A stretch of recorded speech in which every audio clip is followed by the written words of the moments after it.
So I just made this dog feeder with a mahogany finish. So I'm going to do something a little different here. I'm going to show you how I made this, go through the process, and I'm going to also show you how I sell this. Because a lot of people starting out in woodworking do it because they want to make some money on the side selling their things. So I'm going to show you how I do it and the process I go through, and I'll follow it from start to completion and tell you how much I sold it for and how long it took me to sell it. So stay tuned. It all starts with measuring, of course. So I had a top that was approximately 16 inches by 8 inches deep. So what I needed to do was figure out how I was going to place those bowls evenly on the top.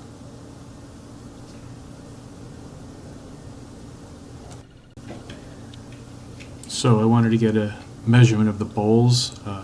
The measurement isn't important here because everyone's going to have a different size bowl, but you need to take the measurement of the bowls to obviously know how your spacing would be.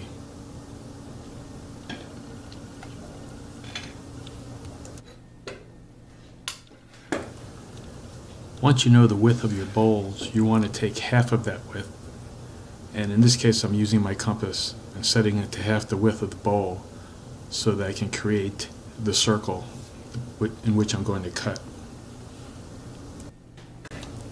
So before I could decide on the final placing, I need to find the middle of that board so I can place them as centered as possible on the board itself. So now, getting the placement that I want, I'm going to draw an outline of the full opening of the top of the bowl to give me a reference point.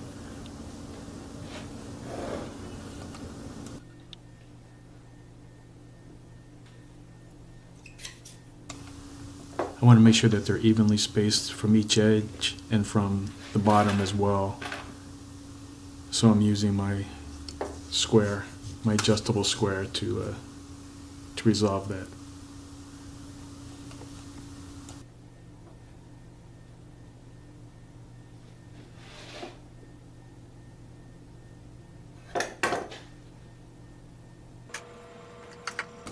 Using my adjustable square, I'm just making a mark in the center of the bowls to find a place to put my compass pin.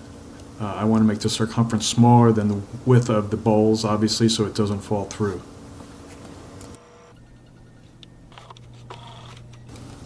And there's my completed layout of the two bowls that I can now use my jigsaw to cut. I'll now use my drill with wide bit to create a starter hole to allow me to put the jigsaw blade in to cut the circles.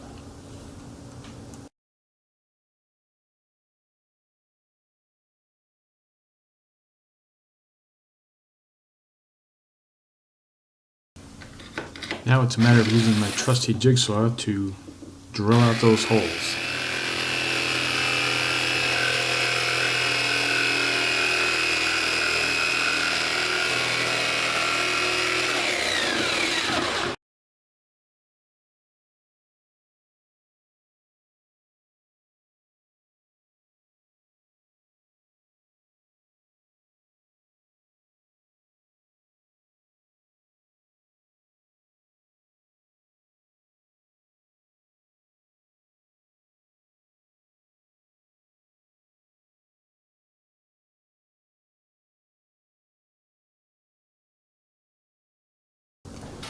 Once the holes are complete, you want to sand down the rough edges of those inner circles.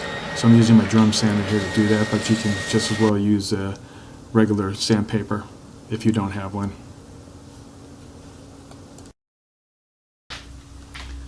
So now it's time to measure out for the legs, which are going to be 8.5 inches long. This is 3/4 inch pine that I'm working with here. So basically I'm going to measure that out and go ahead and start to cut a piece that I can bring to my table saw to cut out the final dimensions.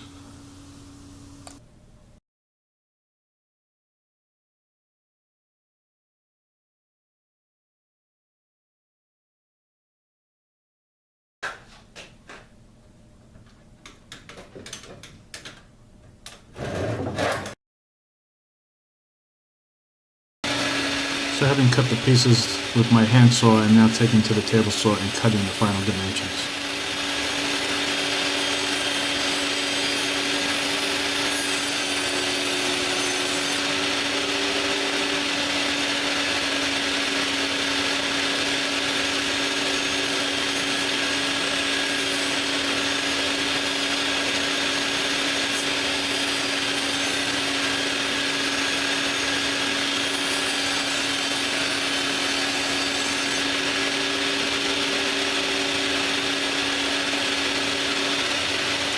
Now that I've cut the legs to length, I'm cutting them to width.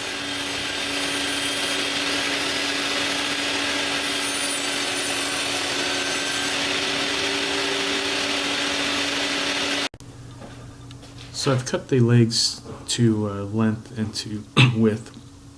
What I didn't show you is that I used a miter cut to miter the edges so that I have a smooth connection there. And right now what I'm going to do is measure for the rails that go across. And they'll be approximately 15 3/4 inches long. Again, these measurements will vary on the size of the bowls that you're going to wind up using for your bowl. So now it's back to my 3/4 inch pine board to cut out the rails.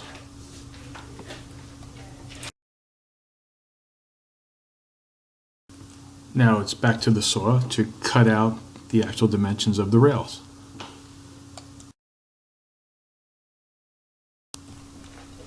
So now it's time to glue up the legs, the mitered legs, to the body. Now I've created jigs that I use to be able to clamp the two miter joints together to get a firm glue fit. And I do have a video which I'll send a link to at the bottom of this on how to make those jigs. But here I've clamped one end of the jig to the actual top, and I'll clamp the other jig to the sides, and then I'll add the glue, and I will add clamps to squeeze those two sides together in a nice firm fit so that the glue can dry.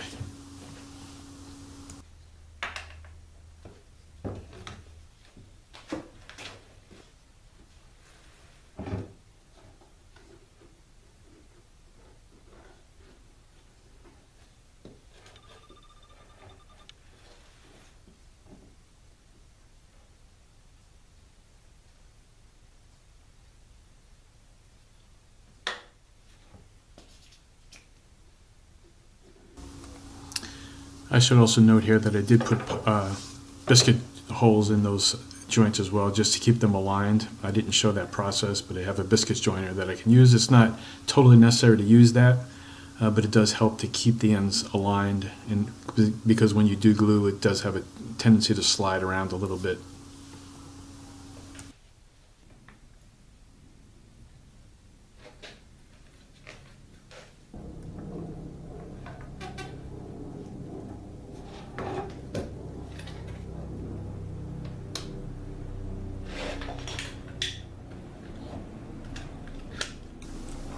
So here you see me getting ready to put the clamps that can on the two end pieces of the jigs on the side and on the top, so that I can press them tightly together.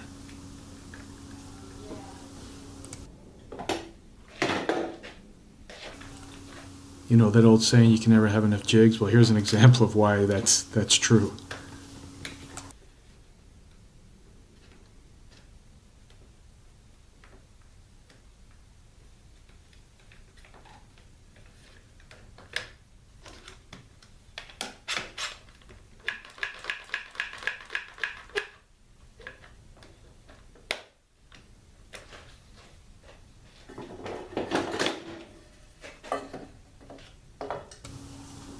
So now I'll do one side at a time due to lack of clamps, and I will let that dry and do the next side. So now that the glue is dried on the one side, it's time for me to glue up the other. And it's really the same process. I'm using my jigs, my clamps, and glue, and waiting for the side to dry.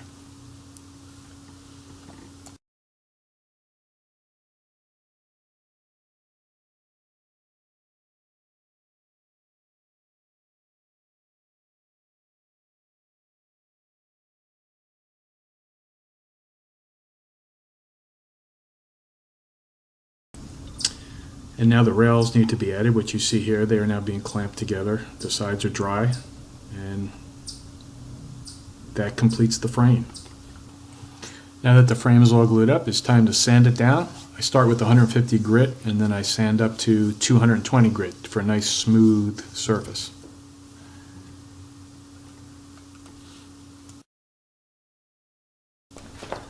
So now it's time to stain the piece. And as you can see here, it's already been stained once, but I used regular stain on this. And regular stain will seep right into the wood and show the grain through. And I didn't want that. So I've switched to a gel stain. The difference with gel stain is gel stain sits on top of the wood. It doesn't seep into it. So you get a nice, solid, dark mahogany surface with that. And because you're trying to sell this or you want to appeal to the widest audience you can, dark mahogany will go with a number of decors in people's houses so that you can get that mass appeal, and that's what you want. So this will take a couple of coats and give it about 4 to 6 hours to dry between coats, and you should be ready to go.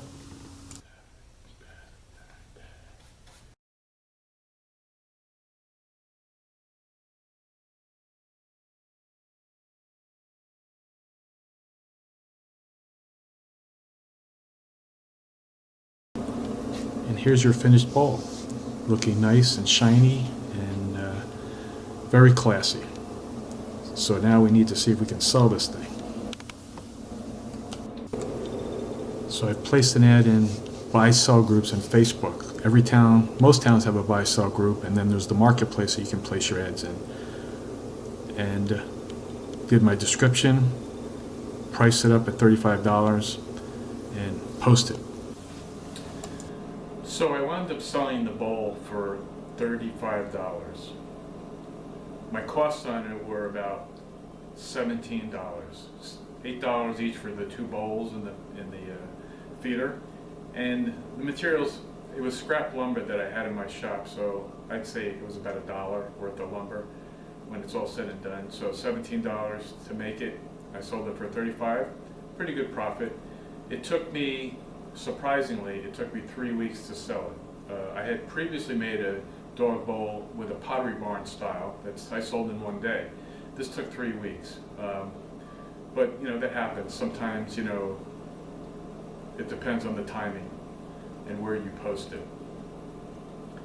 So I was happy with the way it came out, and you know, people and their pets. You know, it's a good.